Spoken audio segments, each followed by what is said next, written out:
for today's lesson, we are going to learn kung paano mag-solve ng exponential equation. Now, for our first example, solve for the value of x in the equation 6 raised to 3x plus 1 is equal to 6 raised to 2x minus 2.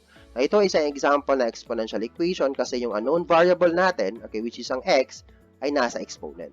Okay?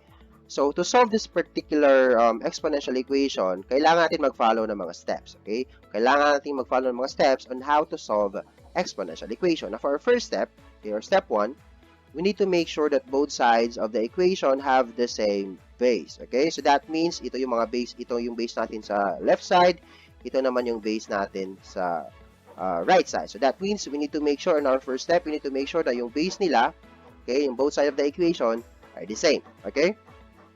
Then, step 2, okay, kapag yung mga base natin, o mga base natin are the same, then we can just equate the exponent, then solve for the unknown variable. And that's our step 2.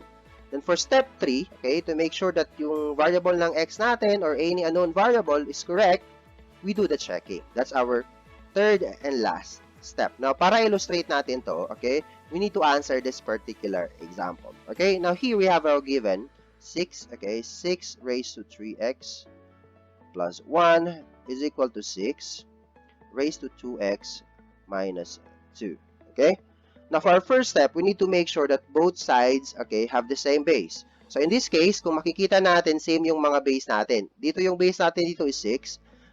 Yung base naman dito sa right side is 6, okay? So, therefore, they're equal. So, we are done with step 1. So, we can now proceed to step 2, which is to equate the exponent. So, dito, we just simply write this, the exponent. I-equate lang natin yung dalawang exponent. So, here we have 3x plus 1, yung exponent ng left side, and i-equate lang natin sa exponent ng right side, which is 2x, okay, 2x minus 2. Then, ang next natin gagawin dito is to solve for the unknown variable or to solve for the x, okay? So, here, we need to isolate the x variable. So, first, we need to add both sides by negative 2x, okay? Para malagay yung ating mga x variables sa left side, okay? We add negative 2x, and that gives us, okay, that gives us, of course, 3x minus 2x. This is equal to x, okay? Plus 1, that equal to, this is cancelled, 2x minus 2x is just equal to 0, so that's cancelled out. Then, that leaves us with negative 2. Then, of course, to solve for x, ang next natin gagawin dito, of course, is to add both sides by negative 1, okay? To isolate the x or to solve for the x variable, okay? So, that leaves us with the final answer with x is equal to negative 2, okay, plus negative 1, that's equal to negative 3. So, that means ang value ng x natin, okay, ang value ng x natin is equal to negative 3.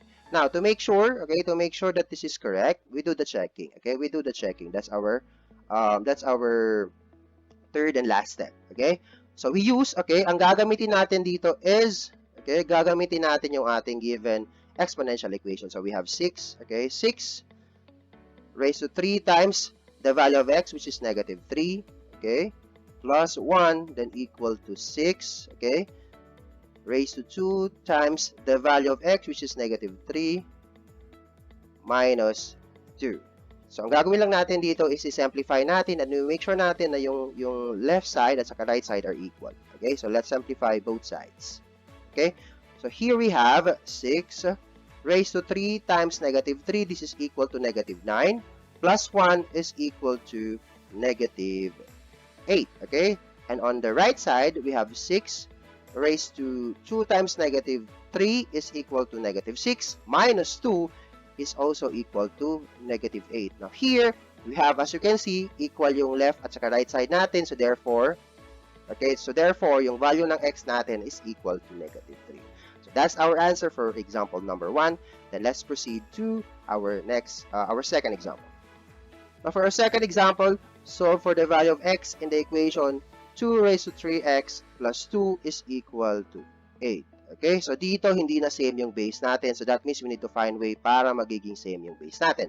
So here we have our given 2 raised to 3x plus 2 is equal to Of course, what we're going to do here is we find way para magiging same yung base natin. Na kung makikita natin dito, yung base sa ating left side is equal to 2. So that means we find way para ma-express natin ng 8 wherein ang base natin is equal to 2. Okay? Now, to make the base the same, ang gagawin natin sa 8, we express 8, okay, as 2 raised to 3. Okay? This is just equal to 8 para yung base niya is equal to 2 para same sa base sa left side. Okay? So that means we have, so magkakaroon na tayo ng bagong equation na 2 raised to 3x plus 2 is equal to 2 raised to 3. So instead of 8, we just write it into 2 raised to 3 para magiging same yung base natin dito sa left side at saka yung sa right side. So since same na yung base natin, so we can now proceed to step 2, which is to equate the exponents. So equate natin si 3x, okay? 3x plus 2, okay? By the exponent of the right side, which is equal to 3. Then of course, what we are going to do next is to isolate the x or to solve for the x. So ang next natin gagawin dito is to add both sides by negative 2. Okay, add both sides by negative 2, and that gives us, okay, that gives us with, of course, this is cancelled. That leaves us with 3x, okay, is equal to 3 plus negative 2. This is equal to 1. Okay, this is equal to 1. So therefore, to solve for x, we just divide both sides by 3. And yung value ng x natin is equal to 1/3. So that means ang value ng x natin dito for our second example is x is equal to 1/3. Now, again, to make sure na tama yung x variable natin, okay, we do the checking, okay? Next is we do the checking. That's our third and last step. So we do the checking, okay? For the checking, of course, again, we need to use the original equation. Gagamitin natin yung original equation, which is 2 raised to 3x, okay? 3x or 3 times the value of x, which is 1/3 plus 2, okay? Then equal to 8. Of course, ang gagawin natin dito, we try to make sure na yung value ng left side equation is equal to 8. Okay? So here we have 2, okay? 3 times 1/3, this is just equal to 1 plus 2 is equal to 8. So that means i-make sure natin na to na equal sila, na equal to 8 pa rin ang nandito sa left side. So again, let's simplify this further. So we have 2 raised to 1 plus 2 is equal to 3, okay, equal to 8. Then again, of course, 2 raised to 3 is just equal to 8, which is also equal to the right side, which is 8. Okay, so therefore, is correct. So therefore, yung value ng x natin for our second example is equal to 1/3. So that's our answer for example number 2. Then let's now proceed to example number 3. Okay, so dito, we need to solve for the value of m in the equation. 4 raised to 2m minus 1 is equal to 64. As you can see naman dito, hindi naman same yung base natin. So that means hahanap tayo ng ways. So here we have our given, 4. Okay, 4 raised to 2m minus 1 is equal to 64. Again, we need to find way na para yung base natin, yung base ng both sides is equal. Okay, is equal. So here we have, okay, now, to express, since here we have 4, yung base natin dito is 4. Now, we can just simply, to make this equal, yung base natin is equal to 4, we can express 64 as, okay? We can express 64 as, okay? As 4 raised to, okay? Raised to, okay? What? Raised to 3, okay? Since this is just equal to 4. So, that means magiging same na yung base natin. So, yung equation natin is equal to 4 raised to 2m minus 1 is equal to, instead of 64, ang ilagay natin is 4 raised to 3. Okay?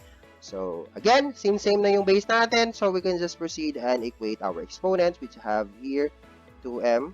Okay? 2m minus 1 is equal to 3. Then again, we solve for the x. So, we need to isolate first our x variable. So, again, we add both sides by positive 1. Okay, we add both sides to positive 1.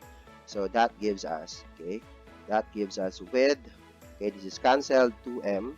Okay, 2m is equal to 4. Okay, this is equal to 4. Of course, to solve for m, what we are going to do is to divide both sides by 2. Okay, so that means ang m natin is equal to positive 2. Okay, so that's our value of m for our third example. Okay, let's box this one.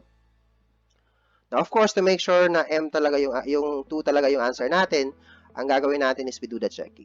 Again, we do the checking. Okay, let's check if this is correct. Okay, so again, let's use the original equation. So we have 4, okay, 4 times, okay, 4 times 2 raised to, okay, 4 raised to 2 times, of course, the value of m, which is equal to 2, okay, minus 1 is equal to 64. Okay, so again, let's simplify this one. We need to make sure that itong left side equation is equal to 64. So here we have 4, 2 times 2 is equal to 4, okay, minus 1, is it equal to 64? So here, let's simplify this further.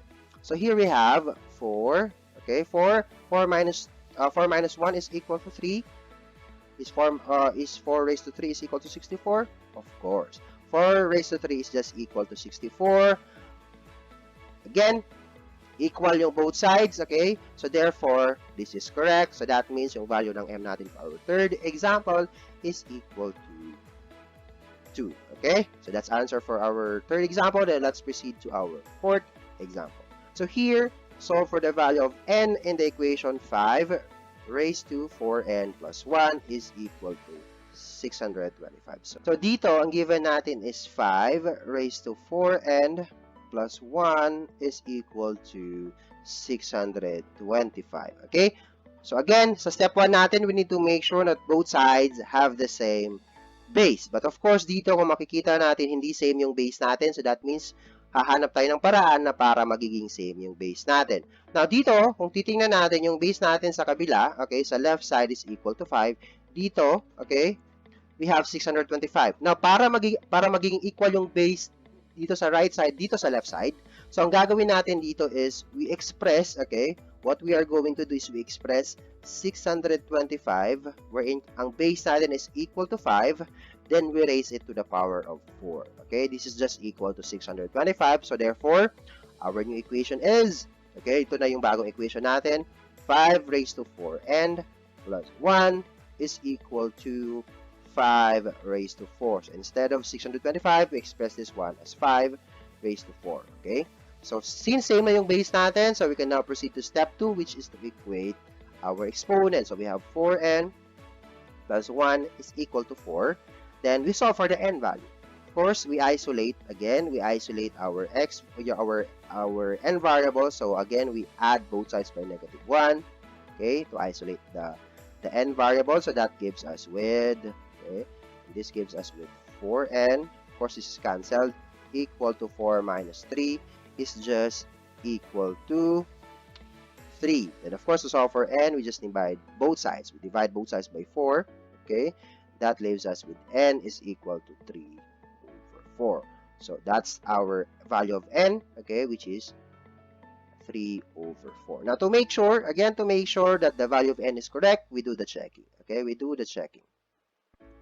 Okay, so again, let's use, okay, gagamitin natin yung ating original equation, okay, which is 5, okay, 5 raised to 4n, okay, plus 1 is equal to 625, okay? Then again, we need to plug in the value of n, which is 3 over 4 here. So 5 raised to 4 times the value of n, which is 3 over 4, okay, plus 1, is it equal to 625? Let's see. Of course, we have 5 raised to, of course, 4 times 3 over 4, this is just equal to, this is cancelled, that leaves us with 3 plus 1 equal to 625. Okay, so again, let's simplify this one. So 5 raised to 3 plus 1 is equal to 4, okay, which is also equal to 625. Okay, to simplify this, to show that this is really equal, so let's simplify this one. So what is the value of 65 raised to 4? This is just equal to 625. Okay, this 625, which is equal on the right side equation. Okay, so there you go. So that means, okay, that means ang value ng n natin for our fourth example is equal to 3 over 4. Okay, so we're done with example 4. Now let's proceed to our fifth and last example.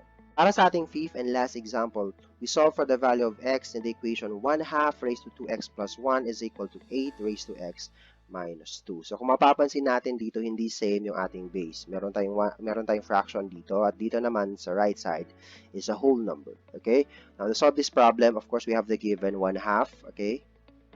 1 half raised to 2x plus 1 is equal to 8 raised to x minus 2. Now, for our first step, we need to make sure that both sides have the same base. So that means i-make sure natin that both sides of the equation have the same base. But of course, kung makikita natin dito, hindi same yung base. Dito sa left side, meron tayong 1 half na base. At dito naman sa right side, meron tayong 8 na base. Now, to make this equal, to make the base equal, okay, we need first to remember the laws of exponent. The laws of exponent, particularly the laws of negative exponent. Now, the laws of negative exponent states that for any number raised to a negative exponent, we can express this one as 1 over a raised to n. Okay? So, that means, ang 1 half natin dito, when we can express 1 half, okay, when we can express 1 half as 2 raised to negative 1. This is just equal. So, therefore, dito sa left side equation natin, ang mangyayari dito, we can express 1 half para magiging whole number yung base natin as 2 raised to a negative 1 and multiply it to raised to 2x plus 1. Okay? Then equal to the right side. Of course, since we need to make sure that the base are the same, so ang a, instead of 8, we can make 8, okay? We can express 8, okay? As 2, wherein yung base natin is 2, i-raise lang natin yan to 3 para magiging same sila sa base sa left side. So that means sa right side equation, na mangyari, we can express 8 into 2 third, okay? 2 raised to 3, 2 raised to 3, then raised to x minus 2. Okay? Now here, we need to simplify our exponent. Okay? Now to simplify the exponent, first we need to remember some properties, another properties of exponent, how you're going to multiply exponents. So let's say if you have b raised to x, okay, then multiply it to y, okay? So this is simply means that we need to multiply the both exponents. We need to multiply the exponent, so this is equal to b raised to x times y. So that means ito yung property na i-apply natin dito para ma-simplify natin yung ating mga exponents. So dito, we have 2, i-multiply lang natin si negative 1 to this exponent. So negative 1 times 2x is equal to negative 2x. Then negative 1 times 1 is equal to negative 1. Also, sa right side, same pa rin yung gagawin natin. 2 raised to 3 times x is equal to 3x. Then 3 times negative 2 is equal to negative 6. Now, again, since same na yung base natin, we can now proceed to step 2, which is to equate the exponent, then solve for the unknown variable. So, dito, we just need to equate this 1, negative 2x, dito sa exponent ng left side equation, minus 1. Equate lang natin sa right side equation, exponent ng right side equation, which is 3x minus 6. Then, we isolate the x variable. So, ang gagawin natin dito is we add both sides by negative 3x. Okay, para yung x variable natin mapunta sa left side. 3x. So, this gives us with, okay, this gives us with negative 2x plus negative 3x. This is just equal to negative 5x.